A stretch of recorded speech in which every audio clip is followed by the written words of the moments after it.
This episode is brought to you by build compelling real-time apps quickly and scale them globally with the PubNub real-time network. Only PubNub delivers the core building blocks needed for any real-time application.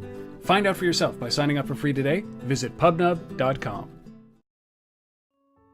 If you carry a mobile device or a tablet or, well, use a computer for that matter, you've probably heard of or use Evernote. I know I do. In fact, 50 million of us around the world use Evernote for capturing and then finding the scraps of our lives. During its rise, Evernote has become the poster company for the freemium economy. And if COO Ken Gullicksen has anything to say about it, they will be around capturing our thoughts for the next century. They now have 8 mobile products in their portfolio and are turning their eye to the business knowledge sharing market. With 50 million brains, there is no limit to their digital IQ.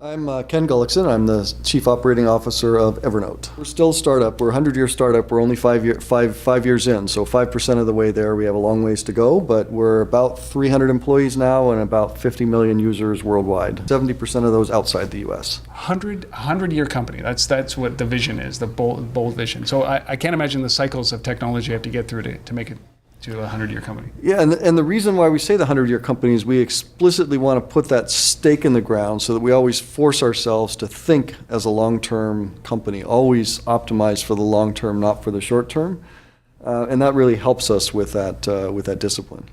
Has it been a challenge for you guys to stay on top of the technology that has evolved since you have, in those first 5 years? They have been the most tumultuous 5 years, I think, in technology's history. Well, I think probably every 5 years going forward is going to be the most tumultuous 5 years in technology's history. It sort of it tends to accelerate, but we evolved a strategy really from the beginning of when Apple opened up the iPhone platform for apps. That we happen to have a really high quality app, one of the very first great ones, and it really benefited the company to be early with a great app on a new great platform. And so we've really tried hard to be on top of that for every new class of platform that comes out, and that's so it's very exciting for us. It's hard to stay up that way. It's hard to maintain that many different teams to be specialists on so many platforms, but it's really part of our core mission. It has to be, right? Because when you guys, your core mission is to capture everything, capture life, and make sure that people can find it and keep it in context. So the idea, you guys on a single platform, you can't be on a single platform. You have to be on every platform that has an audience, don't you? We have to be on every platform, particularly on every one that you have with you when you go somewhere. And so that's increasingly, mobile devices are great, smartphones are great, and that's certainly a big part of the adoption, but all of the health monitoring devices, the wristbands and the various health monitoring devices are things that are producing data. That's an area, that kind of data belongs in Evernote because it's very important contextually to what's going on in your life. Things like Google Glass are very important. I don't know where those are going, we'll see, but it's, we've done a lot of work in that area. Even a recent one, Samsung put us on a refrigerator that they showed at CES, and that got a huge amount of love as well.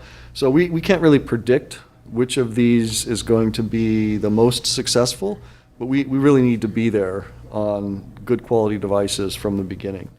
And to that effect, you've been very much focused on the consumer space for I guess for the first 5 years, Right. And you're recently moving into the enterprise space, which needs a lot of focus. And really, when you think of consumer and mobile, you think of the tip of the iceberg compared to what enterprise is about to embark on, especially in the rapid changes that are about to happen as a result. Talk about that experience that you guys are moving into this space, which is capturing information, but from an enterprise standpoint. So we're already there in the sense that 2/3 of our users already use us at work. And so we need to embrace that. We need to give them a tool that they can use officially at work. And it's really mirroring the same thing that happened in the smartphone world where, initially you had a work phone and you had your own personal phone, and very quickly that just didn't work for people. You needed to have just one device, and now you just have one smartphone. You don't think of it as a work or personal. You have a black screen, basically. Black screen, and maybe it's a white or black body, whichever it is, but it's one phone, and we like to think of Evernote in the same way as we want to build great software for individuals to make them more productive at work and to allow them to, if Evernote itself is to make you personally more productive and happier, Evernote Business should be a way for you to contribute your knowledge to the company and help make the company more productive. But it should be in a seamless way, much like it is with smartphones. And so one of the things we've done in that world that's really quite unique to date is the Evernote client use for Evernote Business is the same. The account is the same. You have notebooks that are different colors, and if you have one, a business one, it's gray, and if you have a personal one, it's tan. So it's very clear which is which. And when you contribute things into the business, they belong to the business, they own it, it's theirs. When it's in your personal notebook, it's yours. The administrator of the business doesn't have access to that. And so that having clear separation and clear definition, but also empowering you as an individual to make the right decisions, has turned out to be a really powerful way to build this. And so far, I haven't seen any other business software that's been built this way, but I think we're probably starting a trend here. Yeah, it must be a shift, because predominantly, when you work for an organization and the content is controlled centrally, like a content repository of some sort, it is regimented as opposed to what the bring your own device world has brought into enterprise, which is open, a little bit freer, but they still have to capture that IP. Are you ushering in this new era of employees voluntarily bringing this information in? Yeah, I think that's kind of what happens naturally when you turn the paradigm on its head and you say you want to build great software for individuals to empower them to get their work done. Many times when you're doing productive work, you're doing it with a team. Mm-hmm. And so you have your own personal Evernote environment, then you work with your team, and it kind of naturally flows into the business environment, and it gets captured and retained and becomes part of the long-term knowledge of the company, really as an artifact of you doing your work. Whereas traditionally those kind of systems were built as this overlay, as this extra task to try to extract things and impose a process on you.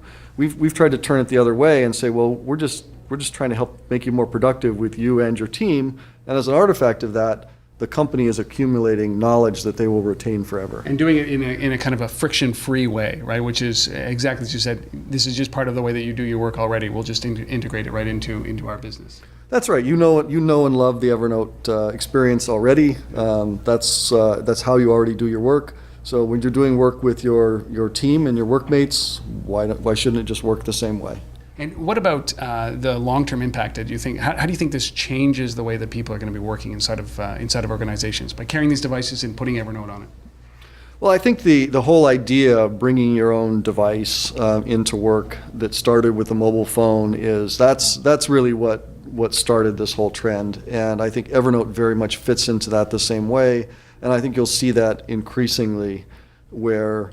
You do need to be friendly. We're not in opposition to IT or to the corporate managers. They do need to have tools. They do need to have controls, but it needs to start with empowering the worker, empowering the people actually doing the work to get their job done. And that's really the philosophy by which these things need to be built. And I think that's the way the world's going to end up going. It's a pretty big shift, really. From IT and conquer. To over the last 5 years, what we've seen, as you guys have grown as well, is that happening, right? Which is the user now is in control, or user in front, and the user experience and context to the content.